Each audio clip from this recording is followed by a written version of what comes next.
Hello my loveliest friends, what have you been up to? Welcome to Learn English Online with Krishna. Learn English Online with Krishna में आपका स्वागत है दोस्तों आज बहुत ही important topic है और आपको बहुत ध्यान से पूरे वीडियो को एंड तक इसलिए देखना चाहिए क्योंकि आज का टॉपिक है हमारा रिडंडेंसी। और आज मैं आपको बताने जा रहा हूँ कि why we should avoid redundancy. हमको रिडंडेंसी क्यों अवॉइड करना चाहिए? इसलिए अवॉइड करना चाहिए दोस्तों क्योंकि अगर हमको इफ़ेक्टिव कम्युनिकेशन करना है तो हमको रिडंडेंसी से बचना चाहिए। तो रिडंडेंसी होती क्या चीज़ है?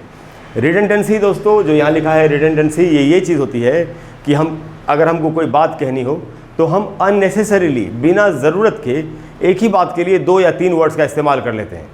जैसे हिंदी में भी हम बोलते हैं सबसे बेस्ट। बेस्ट का मतलब ही होता है सबसे अच्छा, तो उसमें सबसे लगाने की कोई ज़रूरत ही नहीं है, फिर भी हम बोलते हैं ना। यही दोस्तों रिडंडेंसी है। ऐसा करने से हमारा जो कम्युनिकेशन है वो ख़राब होता है और बिना मतलब के बहुत ज़्यादा टाइम लगता है और बहुत हमारी एनर्जी लगती है। तो अगर हम अपना कम्युनिकेशन बिल्कुल सटीक करना चाहते हैं कि बिल्कुल तीर निशाने पे जाके लगे, कहते हैं ना दुधारी तलवार, तो अगर ऐसा कम्युनिकेशन करना है तो हमको रिडंडेंसी से बचना चाहिए। आज की क्लास में दोस्तों मैं आपको रिडंडेंसी के बारे में बताने जा रहा हूँ। ये उसके एग्जाम्पल्स हैं, ये बहुत ही कमाल के एग्जाम्पल्स हैं और आपको काफ़ी इन्फॉर्मेशन इसमें मिलेगी। तो एक एक करके सीखते हैं। जैसे दोस्तों कई बार हम बोलते हैं एडवांस प्लानिंग कि मुझे इस काम की एडवांस प्लानिंग करनी है। प्लानिंग दोस्तों हमेशा एडवांस की ही की जाती है। प्लानिंग हम किस चीज़ की करते हैं? जो फ्यूचर में होगी, तो उसमें एडवांस लगाने की ज़रूरत ही नहीं है एक्चुअली। इसीलिए इसको सिर्फ प्लानिंग कहना चाहिए। I have to do some planning, I have to do some advance planning बोलने का कोई मतलब ही नहीं है। ये बात वही है कि हम बेस्ट के लिए, जिसका मीनिंग होता है सबसे अच्छा, हम हिंदी में बोलते हैं सबसे बेस्ट, सबसे अच्छा। बेस्ट का मीनिंग ही है सबसे अच्छा, तो उसमें सबसे लगाने की कोई ज़रूरत ही नहीं है। हम बोलते हैं जो सबसे लास्ट में बैठा हुआ है वो आदमी, उससे ज़रा पूछ के आओ। लास्ट का मतलब ही होता है अंतिम, जो सबसे अंत में हो, बिल्कुल अंत में हो, तो उसमें सबसे लास्ट बोलने की कोई ज़रूरत ही नहीं है। वही चीज़ है दोस्तों। तो प्लानिंग हमेशा एडवांस चीज़ की होती है, इसलिए एडवांस प्लानिंग बोलने का कोई मतलब ही नहीं है। हमको हमेशा सिर्फ प्लानिंग वर्ड का इस्तेमाल करना चाहिए। इससे क्या होगा? आपका टाइम बचेगा, आपकी एनर्जी बचेगी और आपकी भाषा की सुंदरता बरकरार रहेगी, अच्छी रहेगी। उसके बाद है दोस्तों यंग टीनेजर। अब यंग टीनेजर बोलने का क्या मतलब है? टीनेजर का मतलब ही होता है यंग। टीनेज किसको बोलते हैं? 13 साल से 19 साल की उम्र, 13 से 19 तक की एज को में जो आदमी होता है, कोई लड़का या लड़की होती है, उसको टीनेजर कहते हैं। तो 13 से 19 की जो एज है वो यंग ही होती है, तो वो ऑलरेडी यंग है। इसीलिए यंग टीनेजर नहीं बोलना चाहिए और उसकी जगह पर हमको सिर्फ टीनेजर बोलना चाहिए, क्योंकि टीनेजर का मतलब ही यंग ही है। टीनेजर कोई बुढ़ा तो होता नहीं है, टीनेजर यंग ही होता है, इसलिए यंग टीनेजर हमको नहीं बोलना है ना दोस्तों? कमाल की बात। उसके बाद है एंड रिजल्ट। रिजल्ट का मीनिंग क्या है? रिजल्ट का मीनिंग होता है परिणाम, जो अंत में जाके मिलता है। इसीलिए इसके साथ एंड लगाने की कोई तुक नहीं बनती। एंड रिजल्ट बोलने का कोई मतलब नहीं है, इसकी जगह पर सीधा रिजल्ट बोलना चाहिए। एंड रिजल्ट का क्या मतलब है? उसके बाद दोस्तों पास्ट हिस्ट्री। हिस्ट्री क्या होती है? हिस्ट्री का मतलब है अतीत।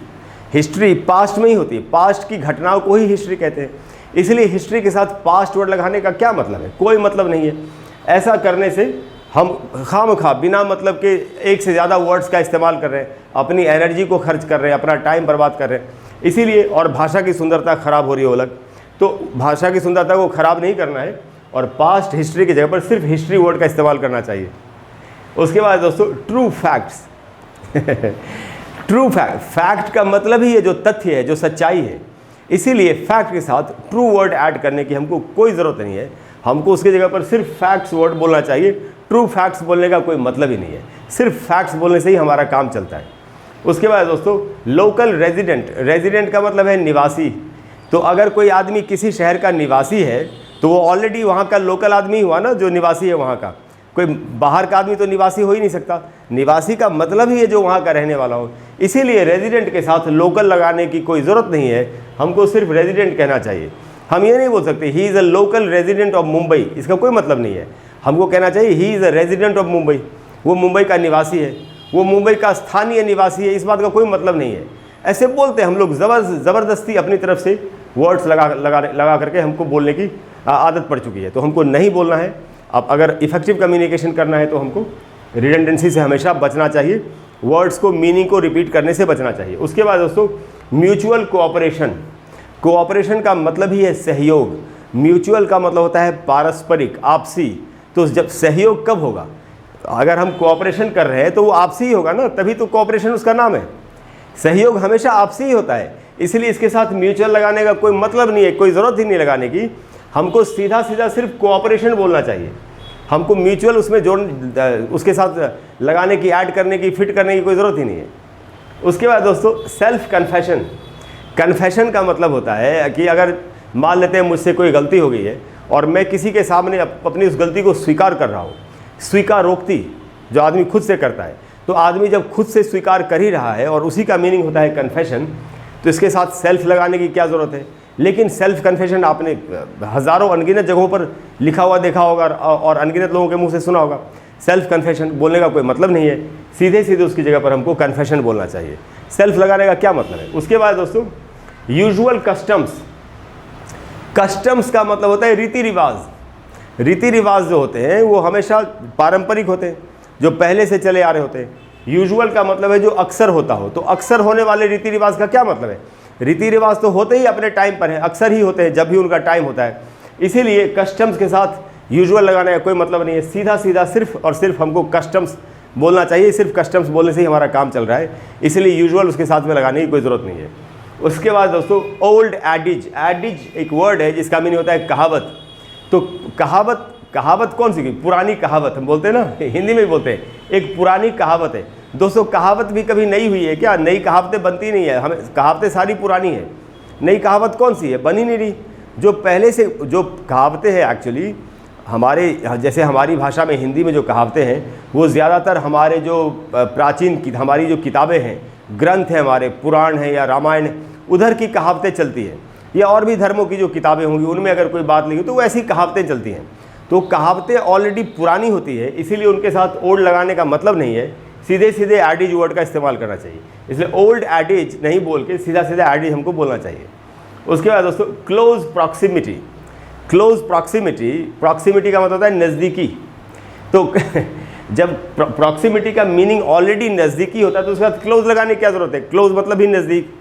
तो नज़दीक का कोई मतलब नहीं है। सीधा सीधा सिर्फ और सिर्फ प्रॉक्सिमिटी वर्ड का हमको इस्तेमाल करना चाहिए।